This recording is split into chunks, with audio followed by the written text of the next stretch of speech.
We traveled to Switzerland together. So nakita ko yung dalawa na automatic sa kanila. It's not even a thing that they think about. Sino man nasugatan? Ikaw! Kasi ang clumsy.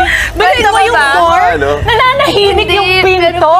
Naduguan niya yung pinto. I remember. And then you were like, alam mo si Donnie, nalagyan na siya ng dugo. Di Kasi tinutulungan ko siya, di ba? Tapos na-pour niya yung hot chocolate. sa akin. Oo, na-clumsy na ako. So imagine mo, Jet lag lang, jet lag. Hindi natin. Hindi rin jet lag. Hindi jet lag yun. Talagang jet lag. Pero I saw how very nurturing they are to each other. Sabi ko nga, grabe para ako nanonood. Di ba remember, I was looking at them. Pero gusto ko malaman, in the 9 months, kasi you were saying, alam ko yung pakiramdam when you date together. Anything you're gonna miss with each other, lalo every day you were together. Is there anything that Donnie does for you, Belle, and then Belle does for you, Donnie, na mamimiss mo? I can answer. Yun. What? Uy. Hindi, kasi sometimes, syempre, pagod na sa taping, ganyan. So usually, let's say, if we have time talaga, we sleep as much as we can. Most especially him. I think one of his talents is just sleeping wherever. Basa ka. I think that means kulang talaga sa tulog. Pagod. So you can see how hard working he is.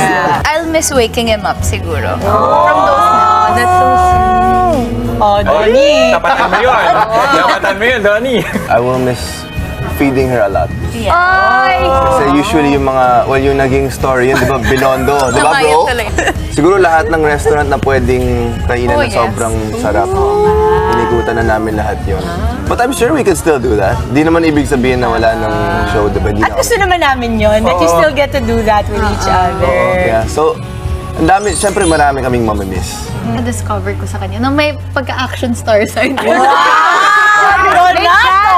Seriously, like, our previous projects together, or roles together, kasi I've never seen that side of him. And then this time kasi, there was this one scene na I had to jump off of a building.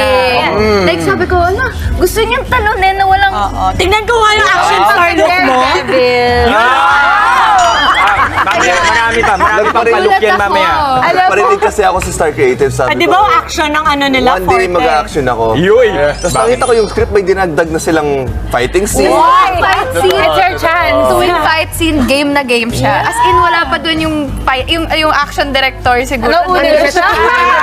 Uy, marami ka rin ginawang stunts, ha? Yeah. Ito rin, kasi hindi naman siya sobrang sanay sa mga tatalon ng gano'n. Ay, hindi talaga. Yung pintungan na nanahimik. Nadudulaan siya. Yung tatalon ng building. Talaga. Ang tulis ng trash can.